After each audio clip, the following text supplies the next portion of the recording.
right, good evening. We'll call meeting to order. We'll see if we could all stand for the Pledge of Allegiance.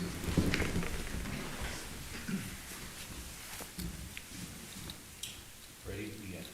I pledge allegiance to the flag of the United States of America and to the republic for which it stands, one nation, under God, indivisible, with liberty and justice for all. All right, item 3, can we get a roll call, please? Chair Aaron Todd, Vice Chair Cameron Carizales, Here. Commissioner Gary Cushing, Here. Commissioner Jamie Labor, Here. Commissioner Miguel Magallanes. Here. All right. Moving down to item 4, oral communication. This opportunity is for citizen presentation or comments not related to the agenda items, but within the responsibility of Fillmore Planning Commission. Each speaker is limited to 5 minutes. Do we have any speakers today? All right. Moving on. Consent calendar, approving minutes. Do we have a motion to approve? Real quickly, before entertaining a motion, I'd make one correction under number 2. The city attorney, it's a city attorney, John Fox, just as a technical correction, put deputy city attorney. So I'd ask that correction be included.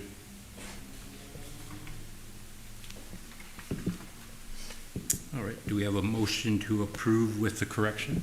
So moved. Do we have a second? I second it. All in favor?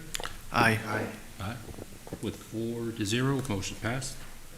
All right, moving down to item 6, public hearings.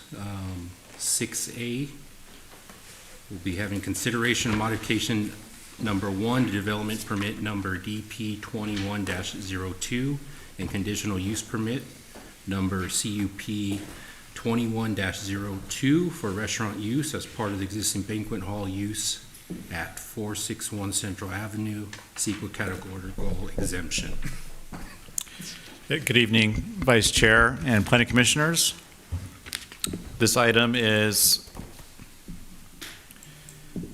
as mentioned, a modification to existing conditional use permit and development permit. It's for a use that's currently under operation. It's known as the Fillmore on Central. It's located at 461 Central Avenue. And tonight is a public hearing. It's for consideration to modify these permits to allow for a restaurant use to be incorporated into the banquet hall, and the restaurant would serve alcohol. It would also modify the kitchen that's inside. The project site is located at the corner of Central and Kensington, and on the south side, and on the north side is that's First Street. As I mentioned, the existing use is a banquet hall that's been permitted, is permitted through your body back in April 2022, and it's been operating as such ever since.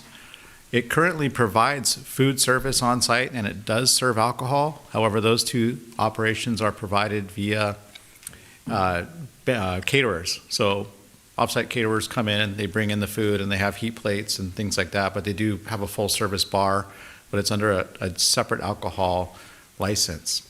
So those uses, in effect, are happening as part of the banquet hall. This is the facility that includes the church building and the landscape courtyard.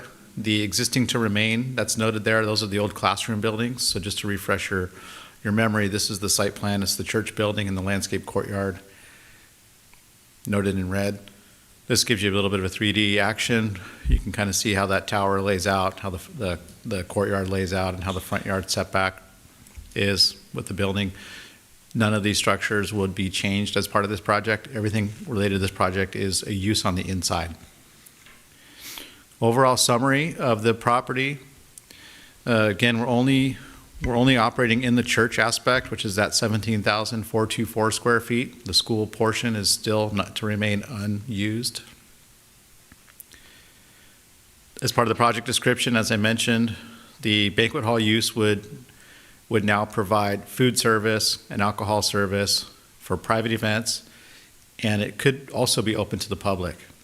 So the way our code is written is you can have alcohol so long as it's part of a restaurant, and it uses that term restaurant.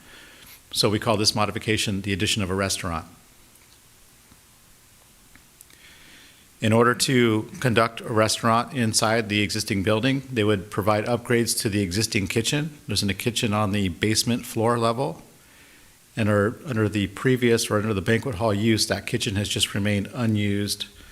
It's sort of been mothballed until, a future date. It requires some upgrades to meet health code standards and accessibility standards. So they're looking at possibly upgrading that existing kitchen.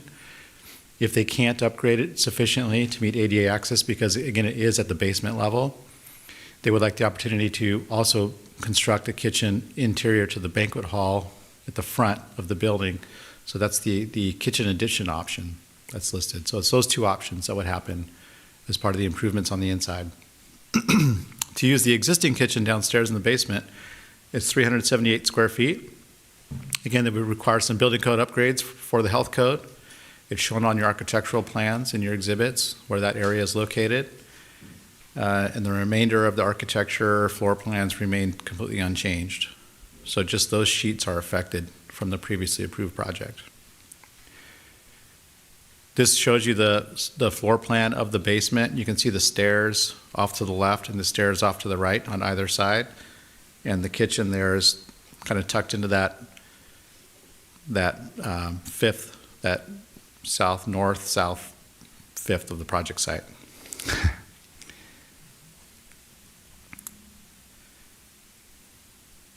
This is the restaurant layout. This shows the furnishings that happen down there. So those tables are situated around the main floor area with the dance floor, and the restaurant use would basically be the same thing.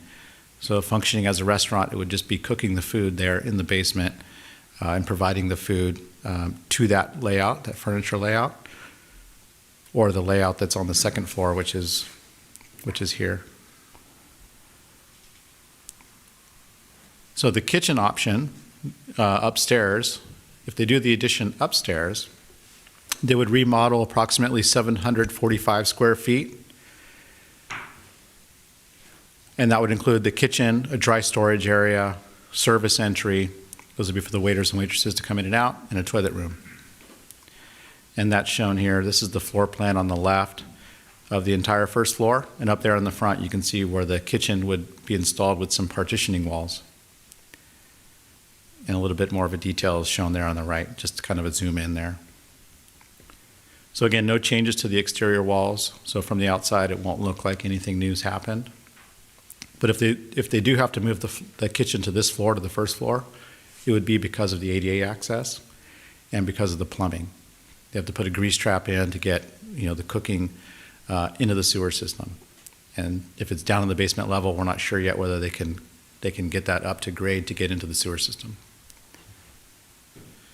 This is just a view that we've had of the interior, so you know what that banquet hall floor looks like. So the kitchen, the picture on the left is where the kitchen would be, kind of back against that wall. That would just be closed off. And again, this is the furnishings of the banquet hall area. This is the same furnishings that occur now under the event use. So the kitchen would just be there servicing that furnishing or those tables. And that's for both, the same thing. It's the same layout for both the events and for an open restaurant. So I mentioned that the determining factor in all of this as to what the upgrades are on the inside are mainly two things: the ADA accessibility and the grease trap installation. So those will be the two factors. Once they get into the construction level drawings and they study it a bit more, they'll pick either one. But again, for our standpoint, it's really the use and the appearance of the building that really affect planning. And these other details are worked out through the building and safety building permit construction drawings. We did add a condition that would require the grease trap be installed, and we wanted to add another condition. So were you to make a motion tonight to approve this project, we'd like that motion to include this condition B5. And this is just to ensure that it meets the ADA accessibility requirements. This would be required anyway under the building code, but we want it to be explicit here in the conditions other than the entitlements as well. And just a summary of the overall events, I think this is probably really the crux of the issue: is how is this functioning in the neighborhood? Is it well received? Is it compatible with the existing surrounding residential neighborhoods? And this gives you kind of a schedule of what occurs now, and it won't change under this proposed project with the restaurant use. It will fit within the same operating capacity of what's occurring now. But we assume worst case scenario. Parking stalls under a large event where you might have 296 people. A restaurant most likely here in Fillmore will not have that many people there on site at one time. But in worst case scenario, the number of parking stalls, estimated demand would be about 137. And the available stalls around the area and with shared parking is about 192 that's been identified. When we use just our building code, our Fillmore Municipal Code calculation for parking, when we add in the restaurant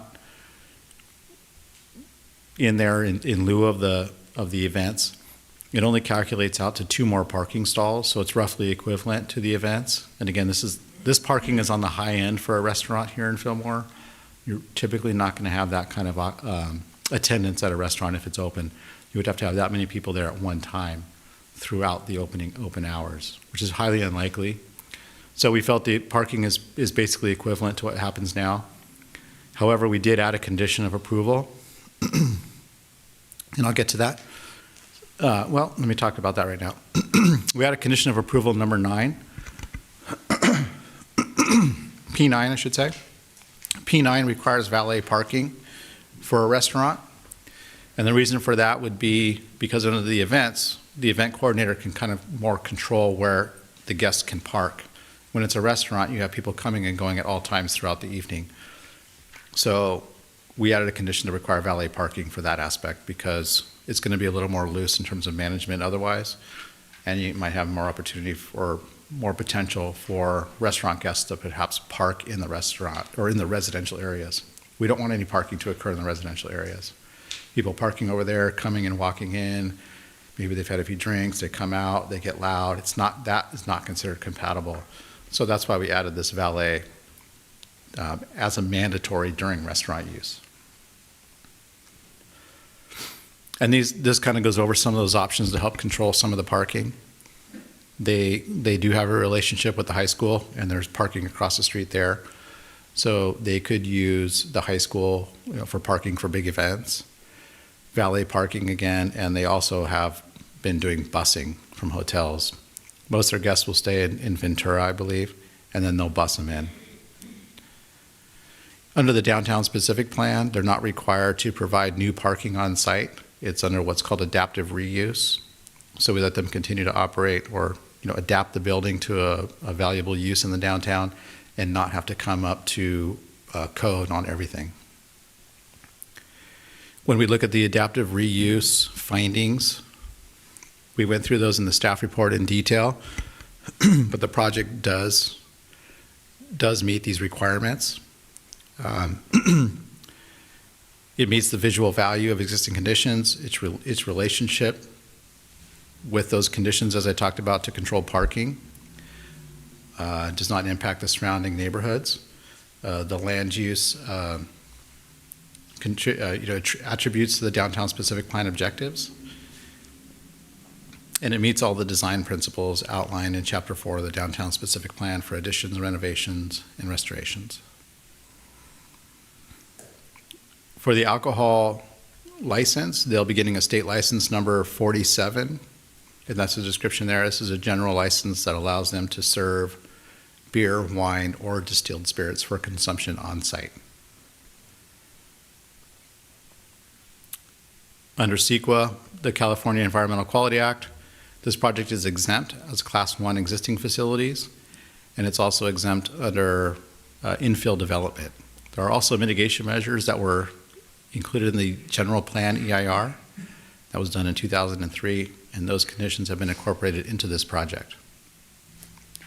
Staff's recommendations are to determine that the project is categorically exempt from CEQA, adopt Resolution 24-1046, approving Modification 1 to Development Permit 2102, and the CEQA categorical exemption, subject to conditions of approval. And 3, adopt Planning Commission Resolution 24-1047, approving Modification 1 to Conditional Use Permit 2102, subject to conditions of approval.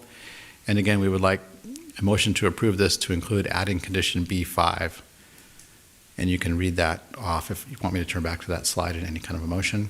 I'm here to answer any questions, and an applicant representative is also here to answer any questions. Thank you.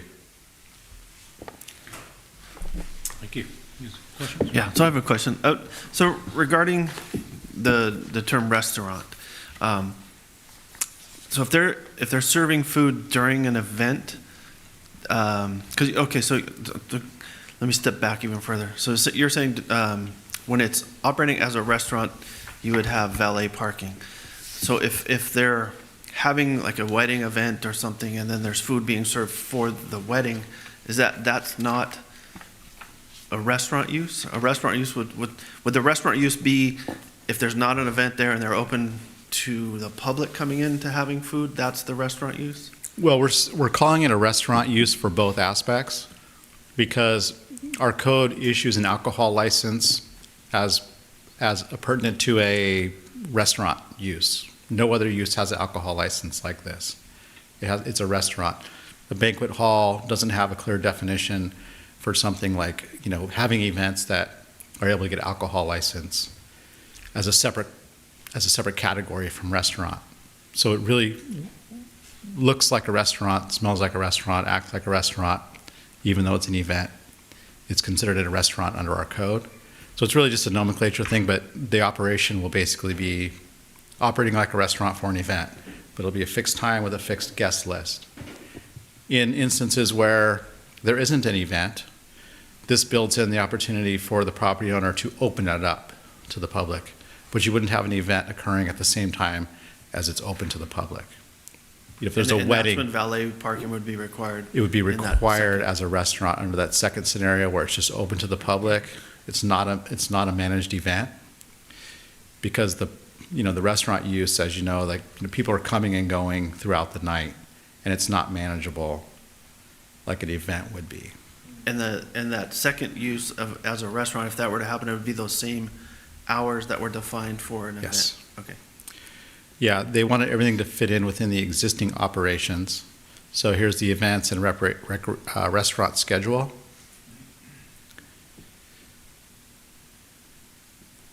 Okay. And these are the total number of guests, and the restaurant wouldn't exceed these numbers of guests. Okay. That answered my question. I got a question. Could this be, I guess, could it go from a private event to fully public at all times with no need for any further approvals as long as they follow these guidelines? I guess my question, ask it a little differently. Could you turn it into a real full-blown public restaurant? That would be up to the applicant under these permits. There's a very good, it could just operate like a restaurant.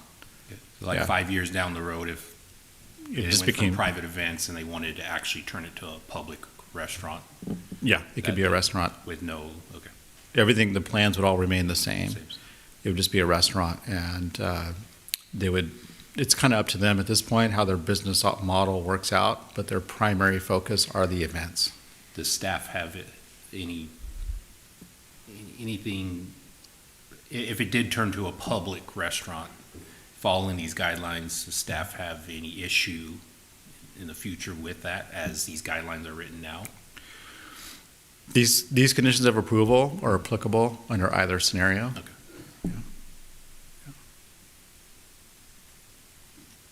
Yeah. It says, whether it's a restaurant or event center, that the staffing would be the same Yeah. requirements? Yes, these. I highly disagree with that. Okay. Being in the restaurant business, your Okay. staffing's going to be a lot more on if you're open as a restaurant Okay. than your catering event. Okay.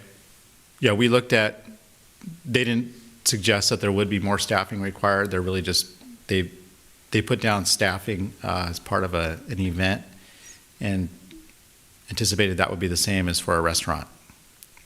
No, it'd be significantly higher. Okay. So, I mean, so would the employees have to park, they'll have to park off-site also, right? Correct.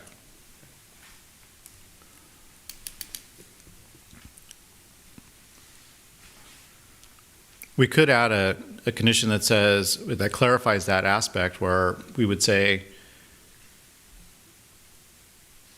increases in staff would have, the total number of people on site couldn't change. So if there's increased staff ratio relative to the number of guests, it still couldn't exceed that cap. Okay, because it's going to be very expensive to have a way to get all those employees off and be shuttling it back and forth. Mhm. My only concern about this whole thing was parking and, like you said, getting Yeah. into the residential areas Right. with parking. And if they have the restaurant open, they're not going to be able to use the high school if the high school's open during the day, right? I mean, they'd have to only use it at night and on the weekends. Yeah, the hours, correct. They would only have a shared use agreement with the high school under certain circumstances when it's available.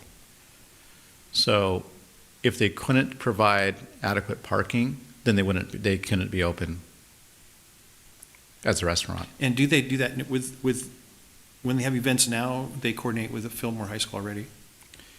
Or, They do they do have an agreement with the high school that they could use their facilities on an as-needed basis, I believe, but they would work out an agreement on any given event. So if there's an event with 290 people, they would have to demonstrate to us that they have an agreement in place for that, at least for that temporary event, to use the high school.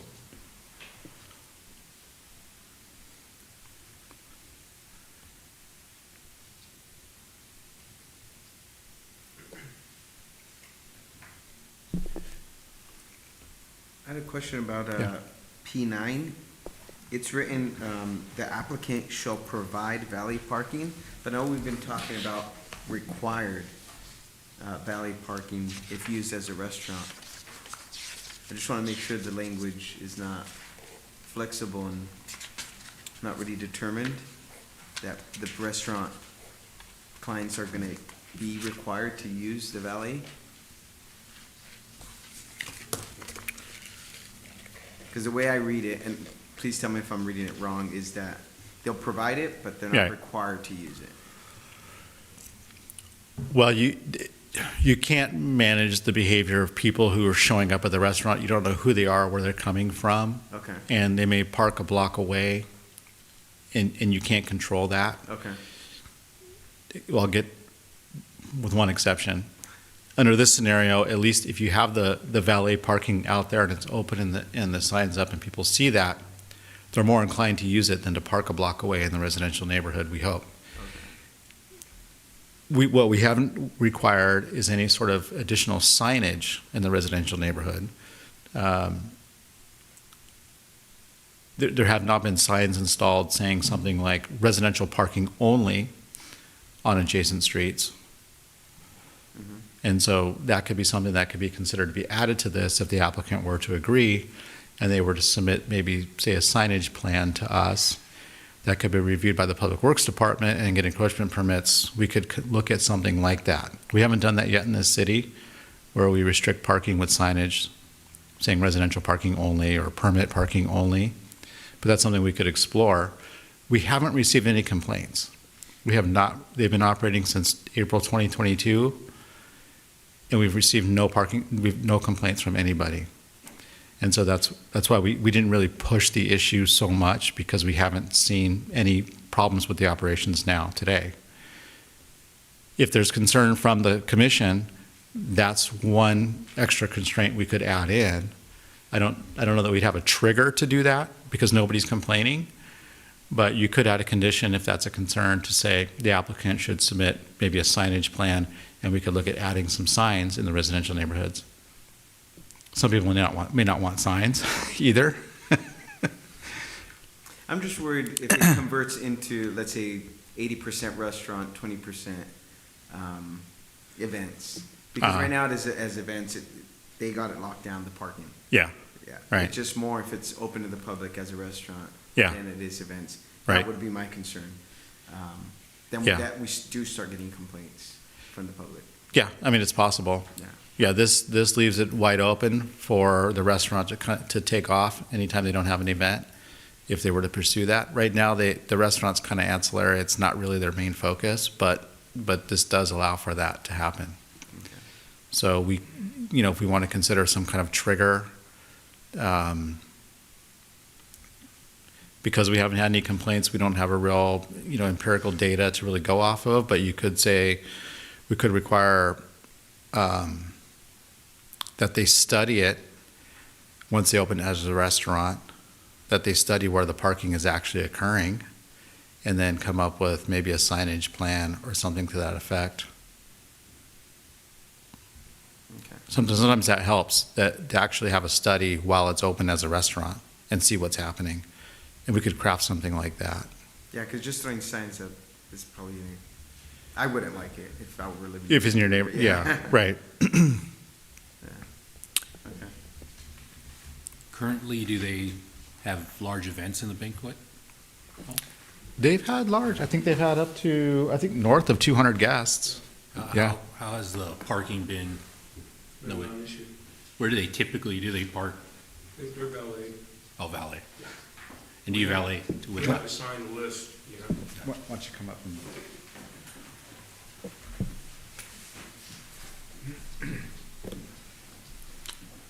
There's an assigned list of all the different guests, so then we know who's going to be attending, and then we have them valet parked. Okay. And the valet occurs at the high school during those events? It occurs at our property. Okay. Yeah. Any other questions?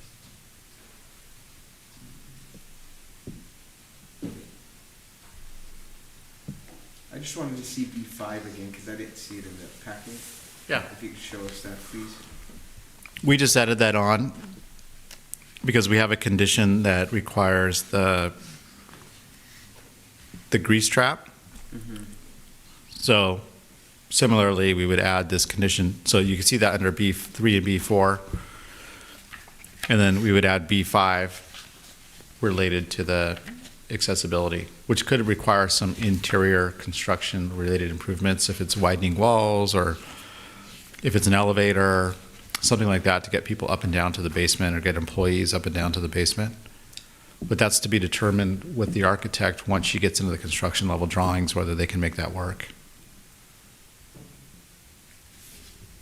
So this condition B5 is a requirement no matter what, once they get into construction. They wouldn't pass the building code if they don't meet ADA requirements. And maybe this question is more for the applicant.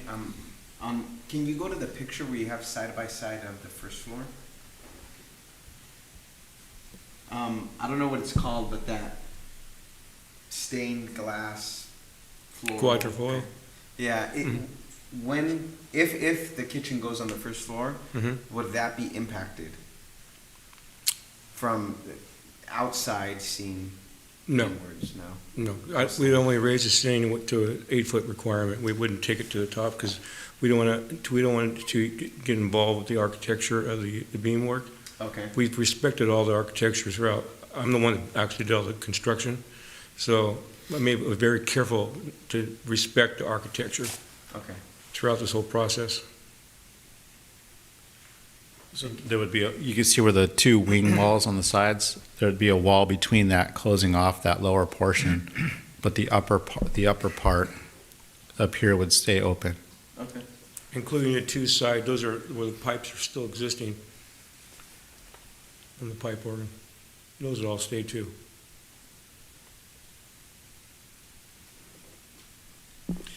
Quick, if you're gonna, okay, so if you put a kitchen in there, you have to have it vented somehow. How are you gonna vent it through that area? Well, we could go through the side, Okay. and then go up through the roof, left or right. Because it depends on our layout and how we have the configuration of the hood. Mhm. Obviously, we're not gonna go straight through where you can see it. That's why I was looking, I was like, how are you gonna go straight up without No, you're allowed, impacting? you're allowed to go at an angle. Okay. Off the back and up. That's a good question, though. And then where it goes to the roof, we could turn it into a facade, make it look like a fireplace or whatever they would approve.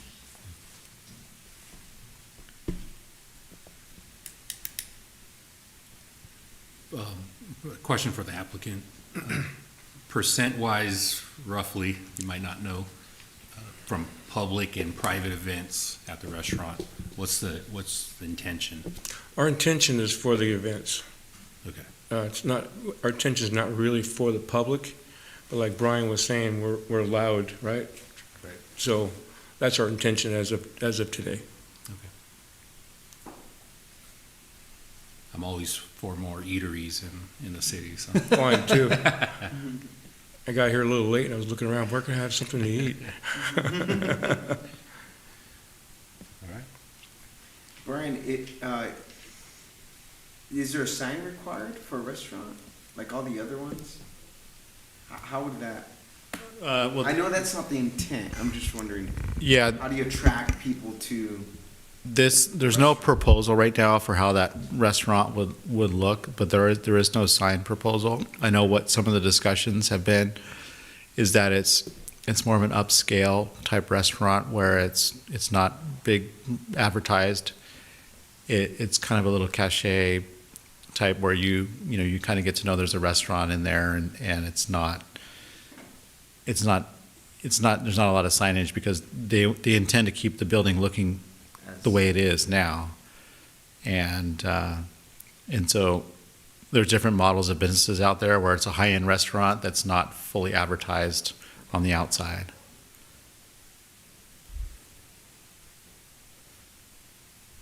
That was my concern, that it Yeah. changed the architecture. Put a sign up there. If they were to do a sign, it would have to be per the downtown sign standards. Okay. Yeah. But right now, they're not proposing any signage at all, because the focus is really just on the events. Yeah. Any more questions? Well, if their whole focus is on the events, so why are we going down this road with building kitchens for a restaurant? I mean, It's is it operating. just for the ABC license? Yes. You have to have so we only issue an ABC license if you have a restaurant. We don't have something called an ABC license for banquets. We have ABC licenses for restaurants. So we call it a restaurant. We could say it's just a private restaurant to serve the events. And we could leave it at that. And then have no opportunity to open to the public if that's a concern. Right. Being in the restaurant business, I don't know how you open a restaurant not consistently every day, Yeah. and have set hours of stuff and be successful being at a restaurant. Yeah. But that's up to them, that's their business model. Yeah, that's their business Now, model. when you go for an ABC license, though, you have to have complete layout, you have to have your hours of operation, you have to have a menu set, because they want to see what your menus are. Mhm. So, I mean, before they go to ABC, they have to have all that done, right? Yeah, and they're required to give us a copy of their license. The upgrades to the kitchens for a banquet or to serve the events are the same upgrades that would be required for a restaurant anyway. So they're doing all of the work anyway. And so they just wanted the opportunity to perhaps in the future operate like a restaurant that would be open to the public because they're making all those improvements anyway. So it's just another add-on to the business model if they so choose at a later time. But is a Type 47 license where you have to be open to the public? No, it doesn't specify that. Okay.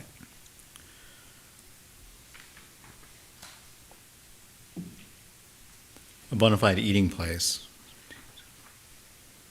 Suitable kitchen facilities for sales of meals for consumption on the premises.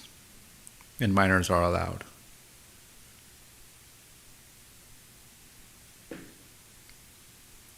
So that's the description there. So this is the same description. The events would meet this same exact criteria. And this is what they've identified that the state would issue. So if something changes with the state license number, or we would be notified. Yeah.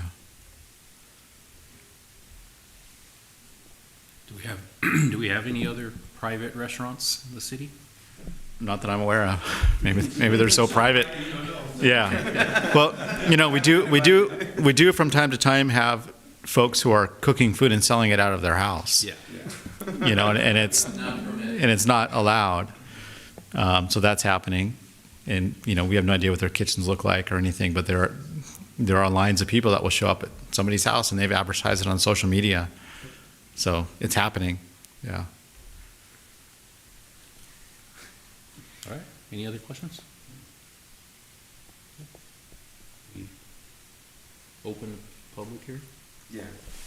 Yeah, there's no separate applicant presentation? No. You know, okay. All right, so at this time, That's right, yeah. open the we'll public. open the public hearing. Do we have any speakers? No speakers? Close it? All right, we'll close public hearing at this time. Any discussion among? So I can go first.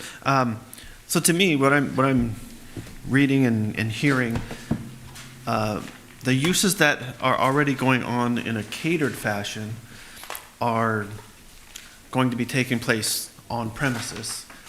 Instead of bringing in catered food, you're going to be cooking food there and serving it. So I'm seeing, you know, I'm supportive because to me it's the uses that are already happening there are going to happen under the provisions of what we're talking here with these modifications. So to me, I don't have any real heartburn with this since I see the same kind of uses going on. And I'm kind of in line with that as well. I'm for, like I said, new places to eat, private or public. Maybe it'll become public full-time at some point. But I also think reusing a space and you know, new construction, adapting it, bringing it up to ADA code for use, I think that's great and, you know, good use of a current facility. Yeah, I have a concern in the long run. Obviously, we can't foresee it's going to happen, but just kind of slide into restaurant use in the future and not having to go through signage and all that stuff and operate like a full-on restaurant. I know that's not the intent, and I'm concerned that happens. And I don't know how we could write it in a way that it protects, and if it is going to lean that way, it can be brought up again and then revisited and drawn up like we are. This is, I think, the second revision that it's been revised from use. So that's When you say signage, are you saying like exterior? yeah. signage or- I just seen other projects at restaurants. I see that they go through. It's more scrutinized for a restaurant, and I don't see that we're doing that here. So I think that there should be a cap somehow. That if it is going to be used that way, the majority of the time, then it does go through that process again as a restaurant. But I get why they want the license and why it has to be categorized as a restaurant, and I'm all for that part. I'm all for getting the license and putting that restaurant name and not affecting the architecture. Like, I think it's the best way, because now they could cook on site. But deviating from that, using it as a full restaurant, like the concerns that, or the questions that Gary was bringing up, I see them as totally valid. And that's the only questions I had was like staffing and parking, and, because I can just see, because I've seen restaurants before where, yeah, they're gonna do this, but then the parking goes right down the neighborhoods, and then you have complaints. It would be great if you're that busy, that you have so much parking, you know, but that's the only problem I really had with the thing. Okay. I agree, but since it seems like they have had large events there with very little to no issues currently. And I don't ever see a restaurant filling up to 250 people unless it's a private event in Fillmore right now.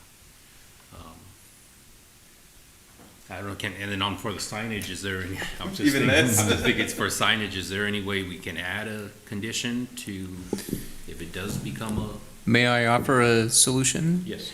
You can say, you can add a condition that says, 1 year after restaurant is finalized, you do a compliance review.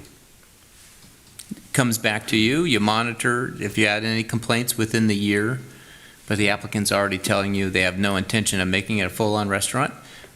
But let's say they take that opportunity, you have a chance to review and monitor it after a year of its operation. That sounds, yeah, kind of loose and open still, but can be reviewed. So that would be a year after they started restaurant operations as a restaurant, okay, to the public. No, I would say 1 year after building's final as a cooking facility for. Sorry, I wasn't on. It'll be 1 year after the building's finalized with the kitchen. So they'll be using it as an event primarily, but they may find it an opportunity to run and operate the kitchen. And they may be doing that for that year or 6 months or 3 months. But after 1 full year of use of that kitchen, the project can come back to you for a compliance review of this particular conditions of approval and project. So if you want to look at signage, parking, whatever the issue is, you can open up and for a compliance review.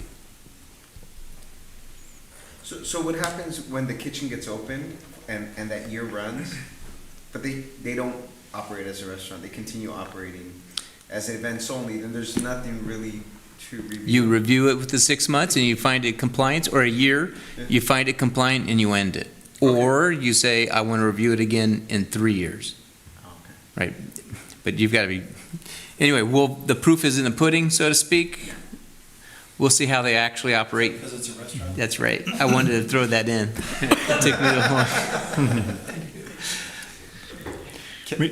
Kevin, real quick, just to pick up on a couple of these comments, what would you, from a planning perspective, what would you think of having that 1 year timing requirement that you just described, and then maybe a separate timing requirement in the event that the restaurant opened to the public, then after that, then 1 year after that, use? You can public write a restaurant? condition like that. Would that cause, because I think that's what the comments were sort of getting at that, but would that cause a practical perspective? you No, think, or an issue? no. The reality is the applicant will come forward and say, geez, there's nothing to comply. I'm going to be an event operator. I don't want to do a restaurant. That's a very quick compliance review. But if they saw a golden opportunity where they attempted to operate, and at least they have that ability now, and then it fails after about 3 months, and they said, "I'll forget it." We do a compliance review, and we said, "Oh, there is no restaurant further," but I mean, they have a chance and opportunity in the future, and you revisit it at that time. I think that part of that condition that we're talking about would require the applicant to notify us when they're going to be open as a restaurant. You know, right now we go through this TUP process, and we could do something like that where they notify us, hey, we're going to be open for a restaurant on this day or this time, and then staff could monitor it and see how it works. And then they could notify us each time it's going to be open as a restaurant for maybe the first year that that's occurring, and then we'll know ahead of time. And staff, fire, police, everybody will have a heads up that that's going to happen. And then we can study it each and every time it happens, and then determine from that point, then bring it back to you and report to you, how many times they've been open as a restaurant during that year, what our findings are, and what our recommendations are. Yeah, Something like that. it's a lot more solid. More defined. Okay, so we can craft a condition like that. I suggest, just so we have the language pretty close to nailed down, maybe take a brief, if that's going to be included as part of the motion, maybe take a brief recess to try to come up with some language, just so we're putting that on the record. You need a break to do that, Brian? You can't come up with something. The pressure's on. Yeah, I mean, we could. How about we say, prior to being open to the public as a restaurant use, the applicant shall notify city staff in writing with a description, including staff, parking, expected number of guests, hours of operations, and city staff will issue a temporary use permit where that'll be reviewed and approved by all the city departments. That will be our internal notice to everybody to take a look at this as it's open as a restaurant. And that's a process, sidebar, not condition language. That's a process that we're currently doing. Okay, so we're all comfortable with that. All the city staff that's a kind of a routine method right now that we're using. How long does it take for that process to issue that? Well, usually they've been getting it to us a couple weeks in advance. So we could say they must notify staff a minimum of 2 weeks in advance of when they'll be open as a restaurant, provide details of the description such as hours of operation, parking, staffing, expected guests, and then staff would study the operations, and after a period of 1 year, would bring the project back to Planning Commission to present the findings and develop any further conditions of approval to continue operating as a restaurant.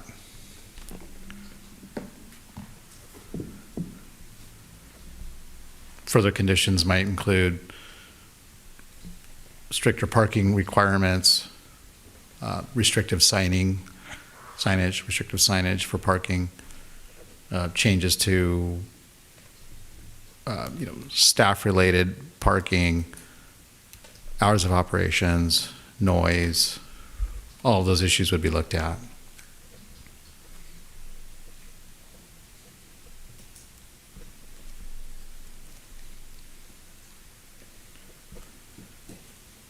So you didn't need a break. Can you repeat that? Prior to having an event, So it sounds like there's three general components. The first component, an advance 2-week notice component, applying for a temporary use permit for staff review, and then the third component being the staff's ability to bring the project back to the Planning Commission within a year of the public restaurant opening to determine whether, based on staff study of the operations, to determine whether further conditions of approval are warranted. correct.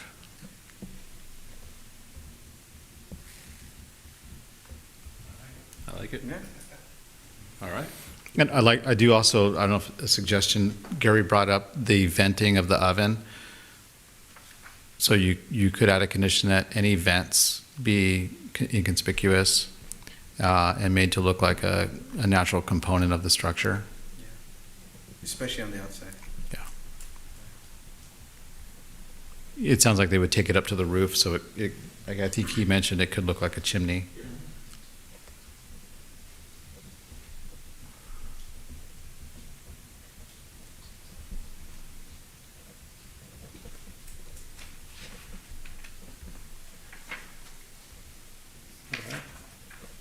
Everyone good?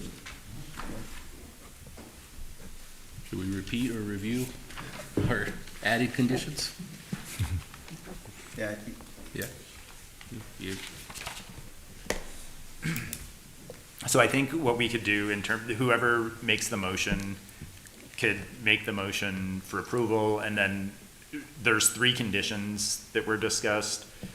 And there was the ADA condition. I think whoever's making the motion could just make these by shorthand. The ADA condition, the future restaurant use condition, and the venting condition.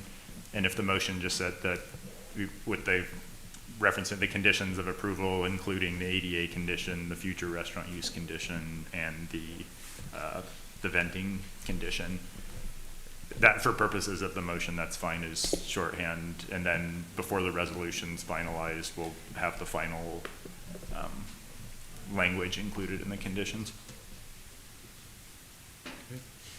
Anyone want to take a stab at the motion?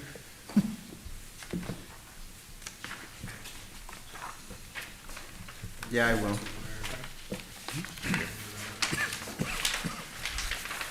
Just want to make sure I'm on the right page.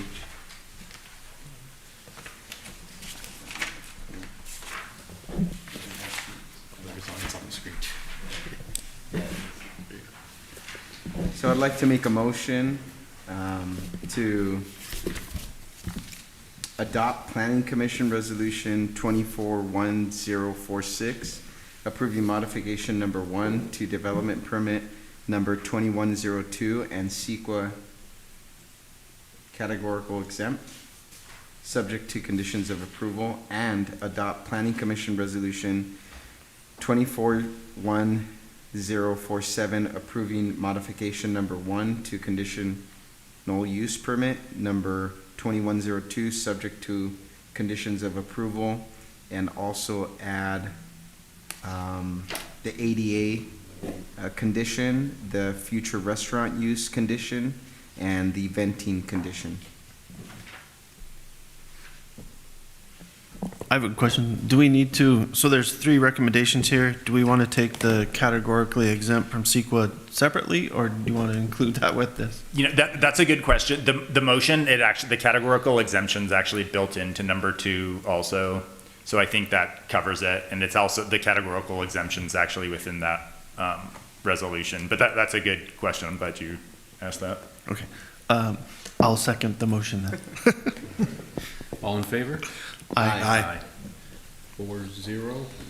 Motion passes. All right. Moving on to item 7, business items. Are there any? No? Moving on to item 8, reports communication. 8A, Planning Community Development Director. Mr. Chair, I don't have any items to report, but if you have any questions on projects, I'll be happy to take any questions you may have. Anybody? Questions? All right. Item 8B, Planning Commission brief reports. None. All right. That'll take us to our last item, item 9, adjournment. The Planning Commission adjourns to the Planning Commission regular meeting scheduled for February 21st, 2024 at 6 p.m. in City Council Chambers, 250 Central Avenue, Fillmore, California. Meeting is adjourned.